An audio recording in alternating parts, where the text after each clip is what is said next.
Yo. What up, D-Mod? Mhm. Hey, how are you? I'm fabulous. I've had one of those days. I'm a little bit salty. I'm just going to warn you. I've been on the forklift this morning. I've been riding around. I've yelled at a handful of people. I'm anxious to talk to you. Oh man, I thought about you. I took a taxi cab the other day for the first time in like 10 years, What did you and take? it was a flawless experience. Oh, sorry.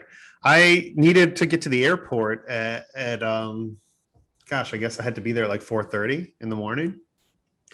And where I was staying, there wasn't like a great option. I mean, you can do Uber and Lyft, and I guess you can schedule it or whatever. But I don't know what's going on with these ride sharing apps right now. I feel like they had their moment and now they are scrambling because, it was so expensive to reserve a ride at that time. And I was in Charlotte, so it's not a big city. It's a small place. You live there. I mean, when you leave town, the population drops. It's a tiny town. And so obviously there's not tons of Lyfts and Ubers, but I was with a friend and he said, let's just order a taxi and they'll just pick us up in the morning. And sure enough, taxi showed up, super easy, and it was like 40% cheaper. Oh, wow. Why was it so cheap? Normally, they were more expensive than an Uber back in the day. Is that not still the case? Well, I don't know. So then I'm in Chicago, and we had a whole Memorial Day weekend deal since I think I last talked to you, and we had some family visit from North Carolina actually, and they didn't want to walk as much as we like to walk. So there was a lot more Uber and Lyft situations going on, and I mean the surge pricing. There's no like rhyme or reason to it. Normally, if there's, let's say you're in a city like Milwaukee right now, and there's the big basketball thing happening, that's when surge pricing would happen. Or you're in New York and it's the magic hour, that's when surge pricing happened. It seems that surge pricing is 24 hours a day right now because all weekend it was so expensive to jump in these Ubers and Lyfts. And I was looking around thinking of my taxi situation, and this is where I thought of you. I found a solution. Like you've taught me so many times, I found myself a solution. There's an app you have to download. All right. What is this app? It's called the Curb app. Okay. What Have is you it? heard of this? No. Well, I might have seen it on a site of a taxi cab, maybe. What does it do? Right. It's a curb. Okay, so Curb app has like two focuses. It's either ride now or ride later. Pretty simple. It's on demand, like pickups and drop offs, just like we became used to. But you can pay through credit card, debit, PayPal, whatever. And so like you're paying for your ride before they get there. You don't have to like flag down the taxi, but you can if you want. But basically, you can just like order. It's like ordering a sandwich, right? You order your taxi on your phone now, and you know where you're going, you know how much it's going to cost, and you're done. Isn't that called Uber? Yes, but finally the taxi business has caught up to the deal. But here's the difference. You want to know the difference? No, I don't know. I've just got these like memories in my head of riding in taxis in New York, and they smell and they're dirty and they're this and they're that. Like, I think Uber's a really great experience. Like, what's the difference? How did they make it better? Okay, I'm glad you asked. A professional driver, right? To be a taxi driver, you have to be vetted and you're professional, commercially licensed. Okay. There's penalties for drivers that cancel on riders. Like it's a guaranteed reliable ride. I mean, how do you complain about it? It's the professionals before we decided we were going to drive ourselves around and everybody's giving everybody else a lift. There were professional drivers, professional taxi drivers. Granted, in New York City, it's always been pretty crazy. And I agree with you there. I've had some pretty wild rides through Manhattan myself. But really, it's just the minus of the surcharges. Like the surcharges are out of control. And so I guess with the Curb app, they're just saying like, no, this is what the ride costs, like plain and simple. Which is great because the other problem I keep running into in Chicago is the wait time is outrageous. I don't know if you've had this. It's like, you were in Vegas just recently. I don't have 16 minutes or even 9 minutes. I don't know if I'm not thinking ahead. I think maybe I'm not thinking ahead, but it feels like I don't have 9 minutes leeway to plan for my ride. I order it expecting it to show up. So I think there's certain cities that a taxi is more efficient or better than Uber and then vice versa. So like when I go to Vegas, I typically only ride in taxis because I like coming down in the hotel. There's a taxi line, I get in it, they handle it all. Yeah. So kind of interesting. I don't know that you and I have talked about this. I was in Vegas working on an outdoor display for a customer. That customer is Cox Communication. So what they've done is they've put these giant displays on the sidewalk in front of the Plaza Hotel on Fremont Street. And what it enables you to do is it's tied into the Uber system. So one of the challenges with Uber is you're always like, when you book them, you're trying to figure out like which Uber is yours. So they're marked spots on the ground in front of the hotel with the screen. So you call the Uber, it says stand in spot 1, you go there, the Uber pulls up, it knows that it needs to be in spot 1, it matches those two things together. And I think that that's pretty darn cool. Like that's a service that needs to happen. But I'm kind of with you ish, depending on the city. Sometimes taxis are better than Uber. Mhm. I'm an old man. I go to bed at 8:15, so I don't really experience surge pricing too frequently, or I haven't. But you're right. I mean, it's only worth so much. But I think that taxis got a bad rep just for kind of being dirty and being expensive and this and that. But if they could get their act together with an app that makes it easy for people to pay and it's a little bit safer, it's a little bit more predictable, I'm with you. I would try it out. I think we're getting to the point where they're going to take back their power, because I like the divider. I don't want to be too close to the driver, especially post pandemic, where half the people are vaccinated, half aren't. I like the glass divider. I like the little screens. I can watch a commercial. I mean, what's not to like about a taxi? I think I'm deleting my Uber app. I'm done giving my money to Uber. And there was a story about a gentleman in New York, and all he was trying to do, something very simple that a million people have done. He was trying to take a ride from Midtown to JFK. Okay. That's it. Midtown to JFK to get on a flight. Guess what his Uber quote was? What? $248.90. How is that possible? There's no way. That's as much as a flight to San Francisco. And Uber, this went viral, obviously. And Uber's big, stance on it was, whoa, we have a driver shortage. So that's why we have to charge more.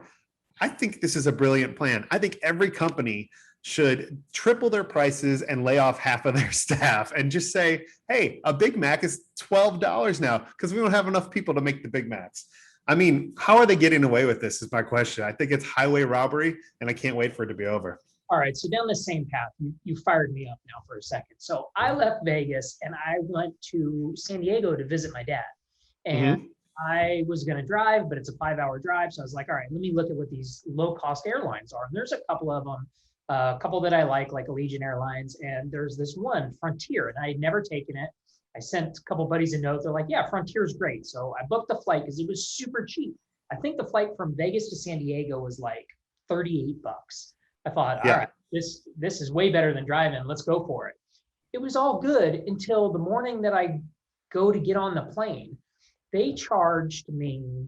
So I knew I had no status, therefore they were going to charge me for bags. It was $50 a bag. So I had 2 bags. So that was $100 plus they charge for carry-on bags. So I had a typical backpack with my laptop and that kind of stuff. That's a $38 ticket for your bag alone.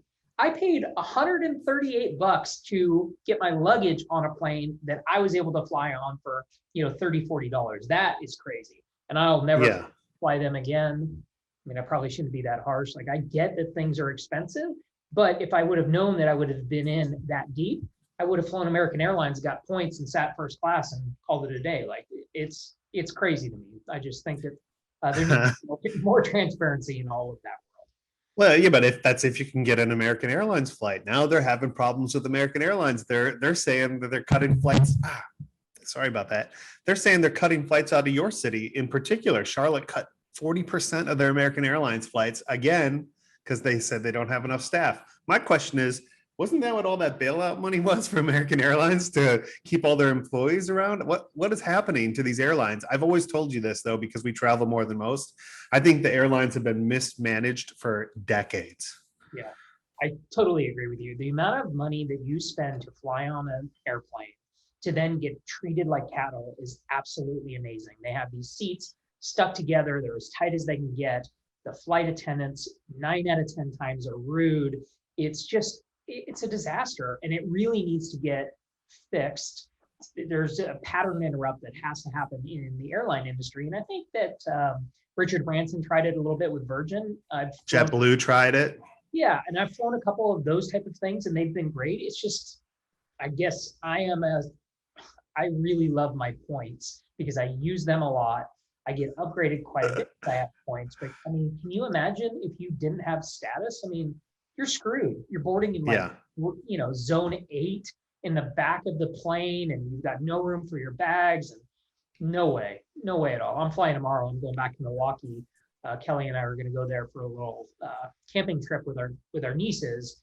And, I fully anticipate I'll probably get upgraded. And that's why I'm loyal to American Airlines. But if they didn't have those perks, I don't know. I mean, I drive 9 out of 10 times. Like, I would much rather prefer being in the truck, being master of my own destiny. But airlines are screwed up, But if you got picked, let's say you got the golden Willy Wonka ticket to come in and help an airline out that said, hey, we want to be the market upsetter. We want to try to do this different. Do you think that it can be done? Do you see a future where an airline will come out? I know Spirit basically just came in and said, we'll just make all the fares cheap. But like you said, that's not really the solution. I'm talking about more comfort, taking out some rows, making it an experience to fly. Do you think that would be enough to shift the industry, or do you think it's a lost cause for a while? I don't know. I think it's a lost cause, and I hate to say it because I think Richard Branson tried, and he tried probably better than anybody. I mean, his planes were really nice. His staff was really nice. Like they did it, but they haven't made any headway. At the end of the day, and we all complain about service, but we don't want to pay a premium. I mean, you and I had that conversation a while back about paying for meals. Too frequently, people go to restaurants and they go, man, this is expensive. Well, yeah, sure, maybe it's $50 or $100 more than what you would pay at some shithole that you don't like. It's a great meal, and great meals cost money. And I think that at the end of the day, most Americans, they just don't want to pay for quality. And that's something I've tried to open up my eyes to.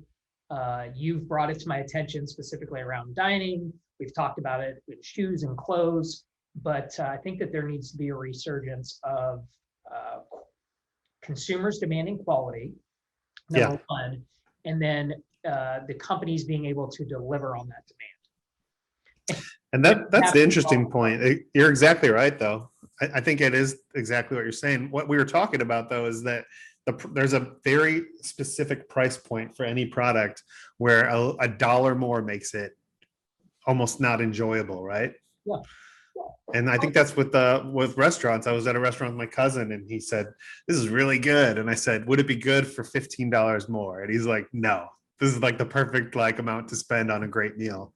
So I don't know how they figure all that out, but somebody's figured it out. They know exactly what they can charge and what they can't charge, right? Yeah, but I go back to, it's got to be a great experience. So let's look in the fast food chains. Let's look at like a McDonald's or a Burger King versus Chick-fil-A. Like, right. I don't think that anybody would argue that Chick-fil-A is a much better experience, higher quality, and it's not that much more, but it is more. So we're willing to pay a little bit there. Would you be willing to pay another 30 or 50% more if it was even better than that? I don't know. It's tough, and there's a reason that I don't currently own a business, because this is a tough thing to answer. But I also think that training staff is tough right now. People don't have quality work ethic like they used to. I kind of feel like my grandfather once again.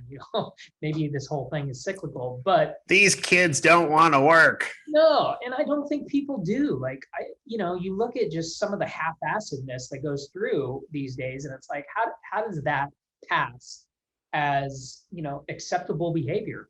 And I'll go back to the airlines. You board a plane right now, they're all using the COVID excuse, and they're like, throwing you your wipe and your bottle of water, and they're not bringing you anything on the plane. My dad and my mother-in-law, That's amazing. My stepmom, flew first class from San Diego to Charlotte and they had no beverage service.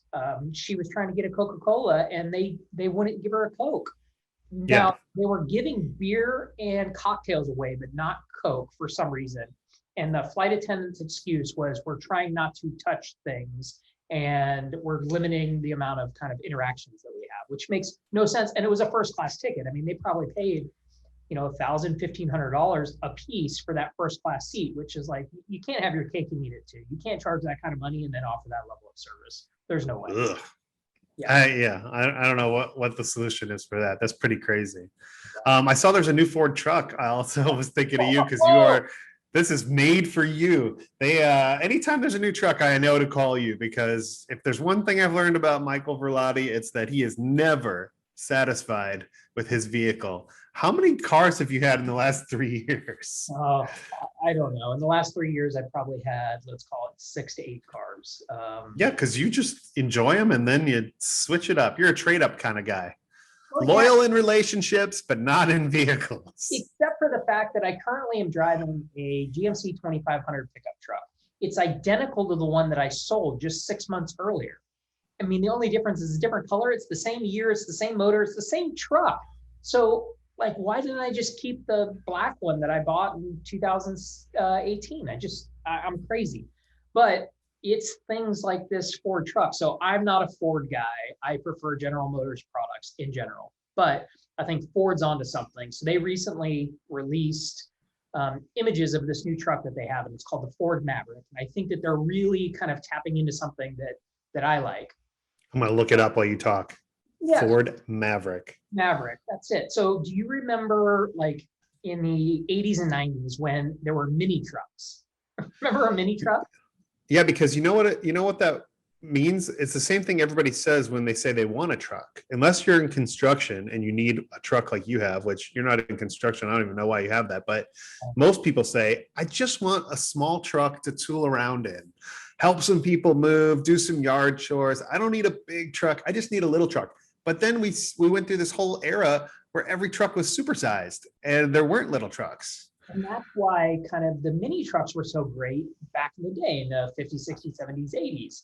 Like the Ranger. Like the Ford Ranger. I had a Ford Courier. There was a Chevy Love truck. There was the Toyota pickup. There was the Nissan, who knows what it was. But these were little utility trucks that really did everything that you need. And what I think people need, I think everybody should have a truck. And the reason you need to have a truck, if you have a house, is you're going to go to Home Depot on the weekend and you're going to throw your mulch in the back and plants and this and that. And you need a little bed in order to do that. The problem is there's no such thing as a little truck these days. If you look at the Chevy Silverado 1500, the Ford F-150, even the Toyota Tacoma, they're big trucks and they're expensive. Like, I tried to get into a Chevy 1500 and I mean, they're like 60 grand all day long. The Toyota Tacoma is the same way. It's 40,000, but the damn thing only gets like 18 miles to the gallon, and it's a big truck. So I was impressed. Ford just came out with something new, and it's unlike anything that's been on the market, at least for the last, 10 years. Yeah, but I think this is going to be a flop, and I'll tell you why. The Ford 150 is their bread. It's going to be a flop. Like, I think they're going to lose their ass on it. Benefits of it yet? Like, I got it. Like, this is a great little truck. Why do you think it's going to be a flop? I think that the Ford 150 is one of the things that they do best. I think they should lean into that, and they should offer a smaller version of the Ford 150. They already have the branding and the awareness. Like, everybody in the world that knows trucks knows the Ford 150. They need a smaller 150, not a new Maverick. Nobody knows what the Ford 150 is, because there is no such thing as a Ford 150. It's a Ford F-150, number one. Yeah. Go ahead. Best-selling pickup truck or whatever. And of all time, right? Yeah, sure. So they have made a smaller version. They're just calling it the Maverick. So it's the same damn thing. You just wish that they would have branded it as like a mini F-150. Yeah, exactly. I guess you probably can't call it a mini me, but like, why not lean into what you're good at instead of like trying to come up with a new fancy name every like 2 years? So, I know why they do it, because people like you are going to run out and get it. Are you thinking about getting this little Ford Ranger? Not Ranger, Maverick. So they did come back out with the Ranger. So right now they have the Ford Super Duties, the F-350, 250, 150. Then they have the Ford Ranger, and now they have the Ford Maverick. So why the Maverick is cool is because it is way smaller than any truck that's come before, even smaller than the Ranger. It comes, I think, standard with a little 2-liter motor, and that 2-liter hybrid motor is supposed to get 40 miles of the gallon, which I think is really impressive. And then you have an option of upgrading to like a 2.3, 2.5 liter motor if you're going to tow some things. But if you just stay with that standard hybrid motor, it starts at $20,000. And I think that's like a really sweet price point for people that are not needing a giant truck and they want to throw their bicycles in the back and they're going to, you know, go up to the mountains on the weekend and things like that. It's a perfect price point. And, you know, I'm always thinking about things. So I've got a, you know, GMC 2500 pickup truck, which, you know, I just so happened to use it yesterday for its intended purpose. I pulled a trailer with some displays on it and I needed a truck that big. So I was glad I had it. But nevertheless, I do think about selling my 2500 and buying something smaller. I'm not a Ford guy, so I'm probably not the buyer of the Ford Maverick, but I'm interested to see if Toyota and Chevrolet kind of copy. There's already been some other small trucks. So Hyundai came out with one. I don't really love the look of it, but Hyundai came out with them, and it's cool. I mean, it's cool. It's cool for what it is. But once again, going back to that sport utility, and I mean, really, the Honda Ridgeline is very similar, and that's a cool truck too. Yeah, and I guess they're having an electric Ford 150 too, the Lightning. Have you seen that? Of course, you know, plug in your truck in the garage. You need a Vespa. You had a Sprinter van. You had a classic car. People should call you. You should be the car guy. I don't know why you don't have a car blog where people send you cars to try out. Yeah, no, I should be, and I think I'm really great at cars. Because you fall out of love with them in like 17 minutes. Well, and I pay so much attention to what's going on in the market, and I'm not like locked into like you can never buy a Ford. Like for some people, Fords are great, or Chevys are great, or whatever is great. And I think what I need to know is like, what are you trying to do? What is your price point? What is your life like? And I'll give you a recommendation. And I think I can give you like a good, better, best recommendation because I know the market. Like I've watched probably 30 hours on that damn Hyundai, whatever it is. Like I know a lot about that thing.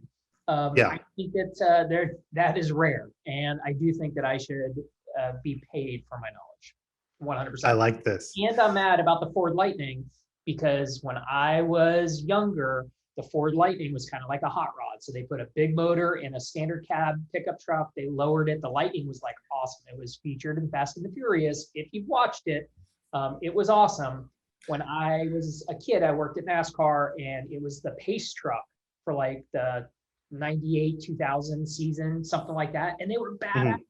So I'm disappointed that they've brought back the name and it's not just a beast, but I do think 100% sense that it is an electric vehicle. It is the right name for an electric pickup truck for Ford. And it probably is a beast because electric cars are rocket ships. So I'm just, I really wish they came back out with a standard cab short bed pickup truck with a ton of motor. That's what all of the manufacturers are missing right now. Well, very cool. Car talk, man. Listen, car talk. It's in your blood. I got it. I love it. Every second of it. You know, we spend a lot of time calling each other, bitching about what companies are doing poorly and how we wish we could be there to help. I got to tell you a company that hit a home run this week, and you're going to be surprised. Okay. Who's that? Tinder. When's the last time you've been on Tinder, bro? Probably never, right? But you know of it. You know what it is. I was fortunate. I got married 16 years ago. So I never got into that kind of Tinder world. I've never had to do any online dating. I get that that's a thing that people have to do and like to do and are successful doing. I'm an introvert. So like, I don't see myself like trying to find a Tinder date and going out, and then I really think it's just a hookup app. But I've never been on it. But why did they have a big week? Well, my cousin in Chicago here is single, and he's of dating age, you know, and he's always on. Whenever he's over, his phone is buzzing with Bumble and Hinge and all these, you know, kid apps. And you know, the last one, the girl that was messaging him seemed very delightful, and he was excited, and she said, let's meet up after. And so, and he She showed me her delightful, or picture. Yeah, she seemed nice. I don't know, she had a couple blurbs, and then you look through a few pictures, and delightful? then you have to make a choice, right? So it's pretty superficial, like you said, and there's not a lot to go on. It's I like this, I like that, here's 3 pictures of me, do you want to have a drink? So he went to meet her. It was a disaster. I don't think he'll mind me telling. She was not a match for him. For him, it didn't go very well. They didn't mesh. He had a horrible time. He regretted going. And then it's even more awkward. You think it's awkward at the beginning. It's really awkward having an awkward date and ending the awkward date. He offered to walk her home, and she said, why would you even ask? Of course I need you to walk me home. And he said, okay, well, I figured if I didn't ask, that's rude. And if whatever. The point is, he is at a loss. He keeps striking out on these apps. Well, Tinder announced that they are basically overhauling their app, right? It's an app, you use it on your phone. And this is what you and I always dream about companies doing. They are investing money, profit back into their business, and they are making changes. So now, instead of just swiping, they have launched a game. There's like games you can play. For example, like there's a question game there's an explore tab. You can find activities like swipe night. It's an interactive video game featuring like hot takes. And so basically from 6 p.m. to midnight, you can play these games where it asks you questions, and then it'll kind of like match you up with people that also answered the same answers on these question games. So now you're at least having a little more in alignment, but they're also adding video features. So now, instead of just having a picture of you on a mountain frozen in time, and do you like hiking, or did you just like hiking that day? You can also put up to some little videos on your thing, which is what we keep talking about. The technology's there. These brands should lean into it. And here's the best thing. All these features, and you can go read about them. You probably should, because I know you like knowing about all this stuff. All these features are making their brand stronger and their app better. And guess what they have done? No paywall, no extra money for these features. They just said, you know what? Let's give our customers more, because it's going to be a better experience. And that is what I dream of for most companies. It's not hidden behind a paywall for profit. They just found a way to make their product better, and they're going for it. And I'm pretty excited about it. I don't need Tinder. I have a great girlfriend and I'm very happy, but for people out there, it's making a better experience of a horrible situation. I don't want to swipe around. I need more information before I can make a decision. It's the opposite of what we talked about last week with Twitter Blue, where they're really trying to sell a service that they shouldn't sell. It should just be feature enhancements that should come with the core product. I mean, it doesn't need to be a paywall. So yeah, that sounds it sounds like they're onto something. So what do the kids call it? Catfishing, when you think you got one chick, but you really got another? The video feature seems like it would fix some real problems. Yes, and that was the problem with my cousin that night. We were having him over for dinner, but this stunning princess shows up on his phone. I mean, she looked like royalty. And he's showing me the photos, and he goes, this can't be a real person, right? There's no way this is a real person. Well, how do you know? Short of FaceTiming. And like you said, they sat in a meeting, they asked their people, what can we do to make this already, better? And they're doing it. And I think that's such a cool step forward. And I'm excited for them to take a little control back in the market, because there's a lot of competition from what I hear. Just educate me. That's not something. So the kids basically like swipe left, swipe right, and then they just text through the platform. Like, do you want to meet up or hook up? Like, they're not exactly a real conversation, or they're not doing a FaceTime. Like, the first time you ever actually see this person is when you walk into O'Malley's bar.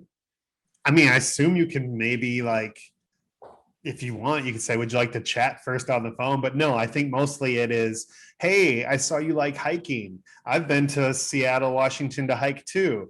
Wow. What side of town do you live in? Yeah. And so anyways, he met this girl that he thought he was going to match with based on her love of hiking. I mean, basically they both matched each other. And that's kind of that's where the technology has been. If you swipe one way and the other person swipes the same way, you're sent a notification that, hey, maybe you guys are into each other. But it's all based on photos, which seems so archaic with so much great technology. And of course, once you would match with somebody, Michael, if you ever end up single someday, hopefully not, then what you would do is go and stalk them on social media and try to find their Instagram. But again, that's only usually video or photos. So it was a lot of a guessing game going on. And yeah, people do get catfished, and that sounds awful too. No. I'm never going to be single again. Yeah, if Kelly ever gets wise and just leaves me, I'm not going to ever date again. Like, I'm one and done, and I'm never going back to that world because it sounds absolutely horrible. But good for good for Tinder. It's cool though, right? That they're not doing it for profit, because they could have easily said this is a Tinder Pro and you have to pay. Yeah, 100%. 100%. Does Grindr still exist? I assume so. Let's look. Yeah, I mean, there's tons. There's so many now. Grinder Pizza. No, that's not what we're looking for. Yeah, so they still have a thing.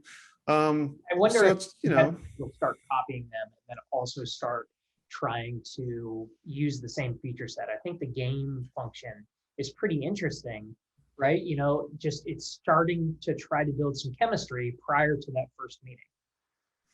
yeah, and I think what the only thing where they're falling short is I don't think they're capitalizing on their success stories, right?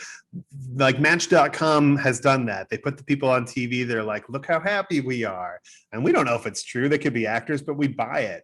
That look, this worked for somebody. I think that Hinge and Tinder and Bumble and Grindr, they need to focus on some of their success stories of these couples that, you know, met on these apps. We need some more testimonials of like it working out, because I think that's what gets you on board, right?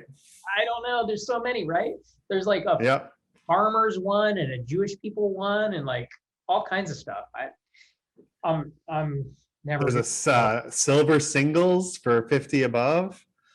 You know, there's all kinds of there's a lot of stuff out there. But I thought it was cool to see a tech company using the technology, putting the money back into the company, and not charging extra for it. I just think it's a home run, and I think other companies should be paying attention.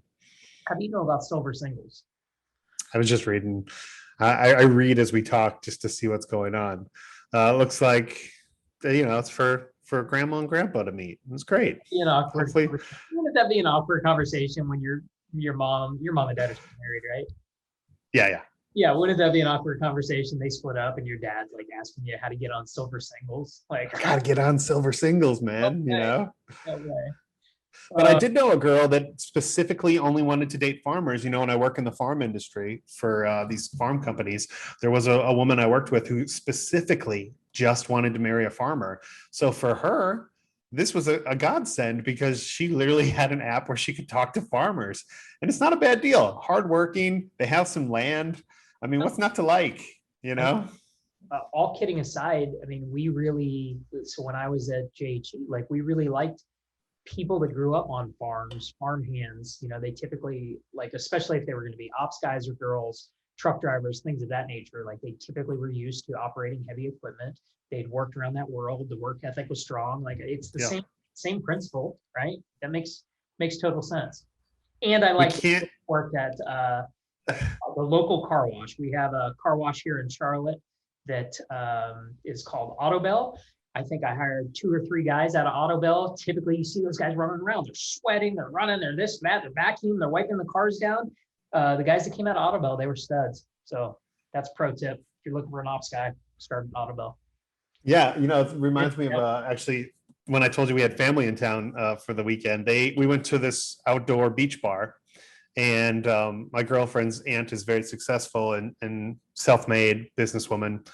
And we were having some drinks and some food, and it was packed. You know, it was a beach right on the beach, and you know, she didn't make a big deal out of it. But she called the busboy over, and she gave him $100 bill, and he said, "What's this for?" You know, and she said, "You're really hustling. You're working really hard. That's great. So you could be doing anything else on your Saturday. How old are you?" And he said, "I'm 16." And she said, "Well, if you're anything like I was at 16, I was saving up for something. So I just wanted to tell you good job." And I'll never forget it, because, you know, this kid was outworking everybody and wasn't getting any more money for working any harder, but she just wanted to acknowledge it. And I thought that was pretty cool.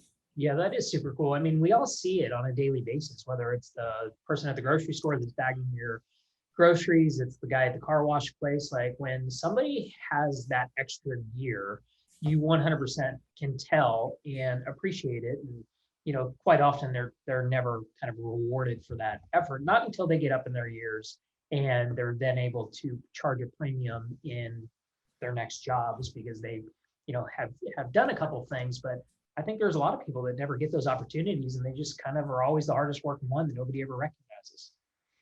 I know we need to do a highlight. Speaking of hardworking, I know you're probably burning the candle at both ends on the NFT world. I'd be remiss to not ask you one last time, what is the latest in your NFT world? Because you have become my go-to for that too. I have not purchased any. I don't plan on it, but man, I love hearing you blow your money. What are you wasting it on this week?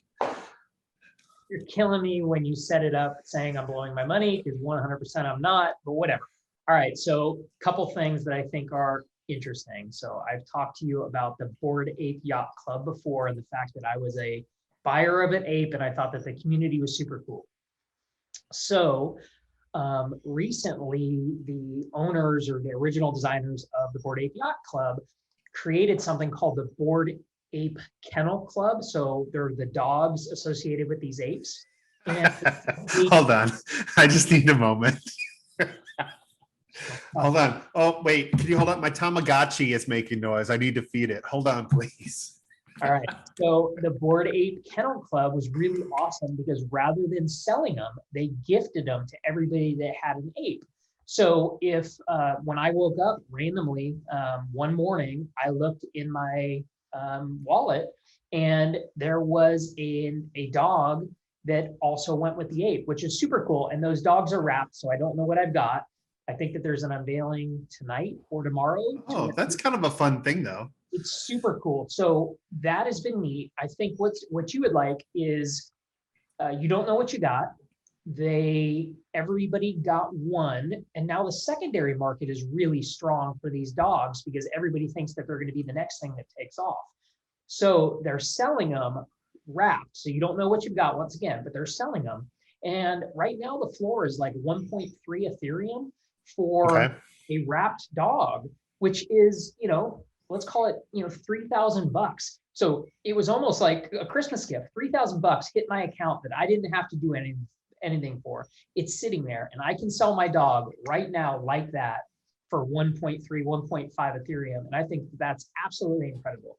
Now, once the release happens, I'm assuming that those dogs might go down in value. They might go up depending on what you got. But you have a 1 in 10,000 chance of getting something, uber rare that's worth $1 million. You have a pretty good chance, I don't know, not a math guy, but you have a good chance of getting something that's rare. And let's say it's worth 2, 3, 4 Ethereum, and that was just a gift. So I thought that was super cool. I'm excited about it. I continue to be excited about the community of Bored Ape Yacht Club. Yeah, I will say this about the NFT world. I mean, it is interesting to learn through you. Again, I'm not pulling the trigger on any digital pets at the moment. But what is interesting is that every week, for someone like me that scours the news and reads every day, there's a new story. The NFT stories keep coming. Companies are getting interested.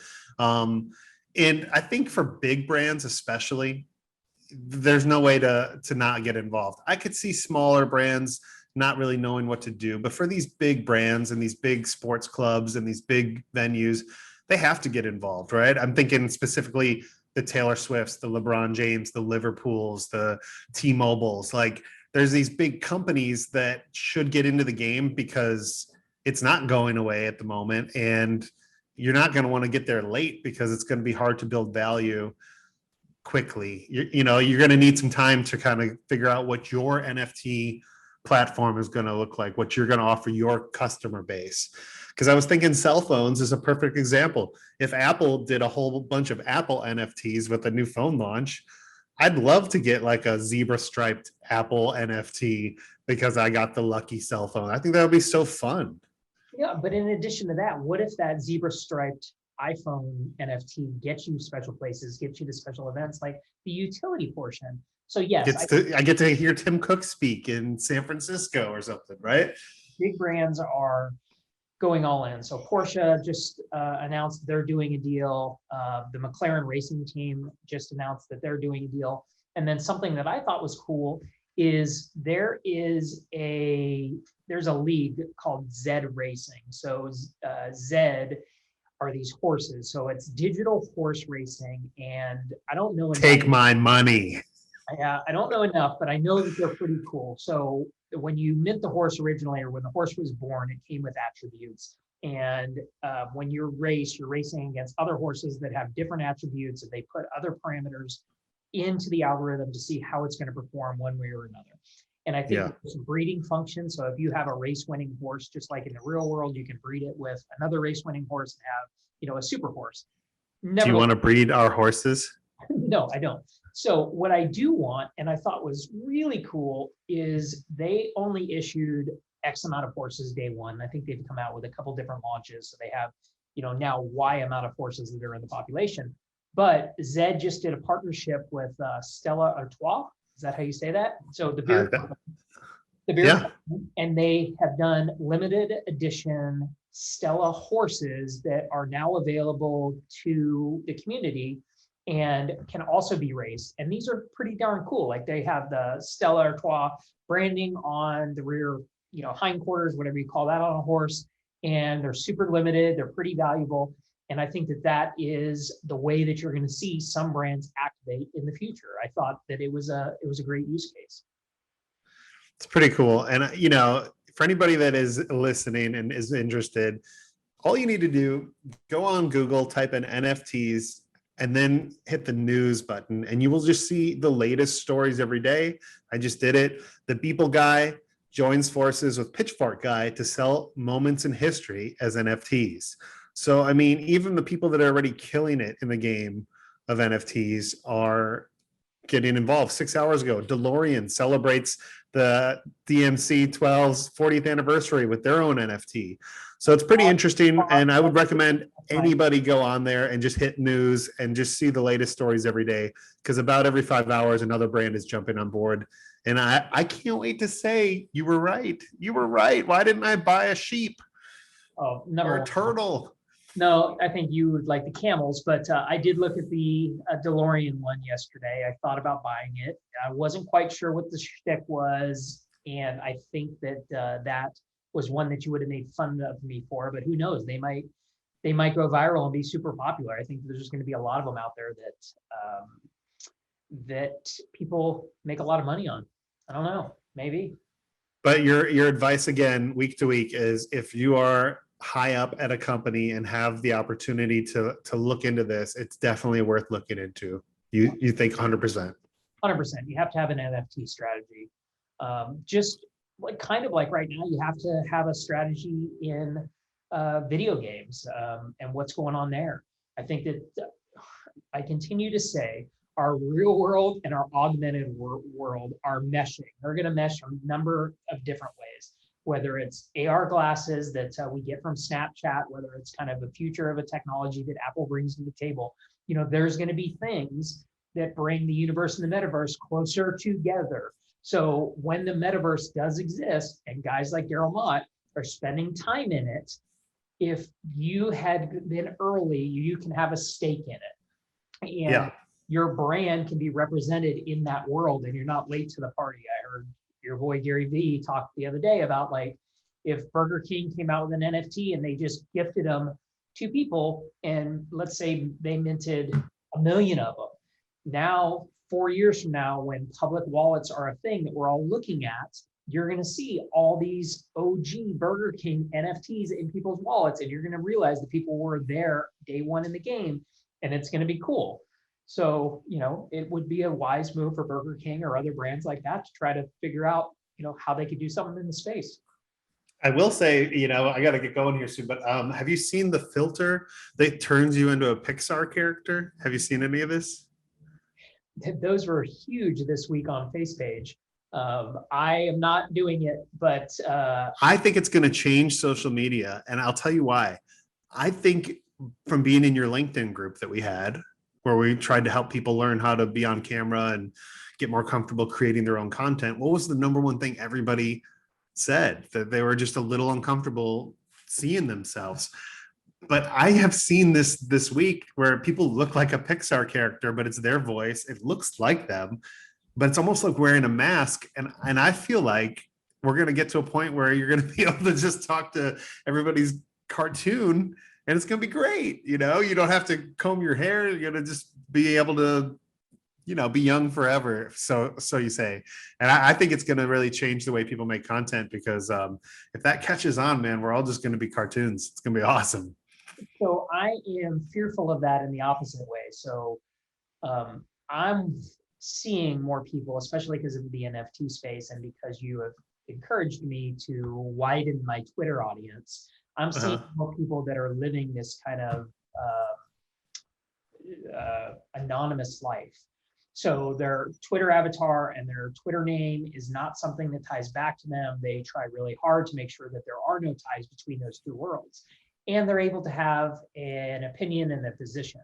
And what I'm fearful of or trying to pay attention to is how all these kind of worlds intermix, because we're also living in a world where there are a lot of bots. So you don't know if it's a bot, if it's a person that is trying to be anonymous, or if it's a real person. And all these kind of three things intersecting are making for kind of a pretty interesting future outlook on social media.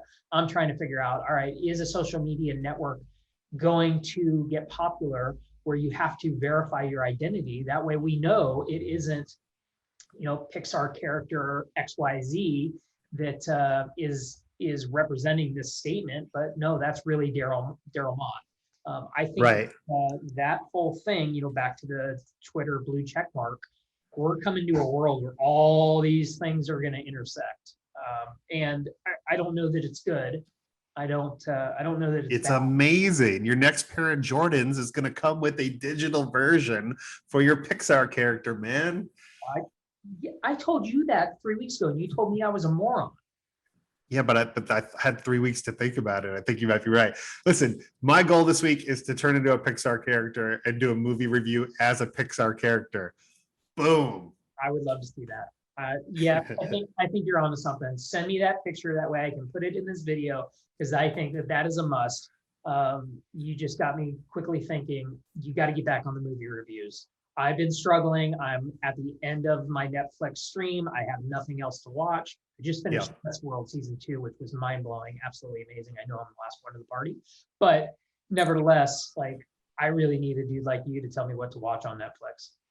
I'll tell you what, my challenge for you and anybody listening this week is to watch a show with subtitles or a movie with subtitles. And I'll tell you why. Everybody thinks they hate them for good reason, but there's something really peaceful about being at the movie theater in person. And you know why you like it? Because you're not on your phone, because you're not an asshole. And when you put subtitles on a show or a movie in your home, you can't be distracted by your phone because you're going to miss something in the show. So I think my challenge for you this week, I will send you 3 options. Watch something with subtitles and see if it doesn't give you a little stress relief. It's a really great escape. There's no distraction because you will miss a plot point. And within 3 or 4 minutes, you don't realize you're reading, and it's awesome. You don't think that my ADD is going to kick in and I'm going to get tired of reading 5 minutes into the movie and just give up? No, because these are great. I'm going to send you something great.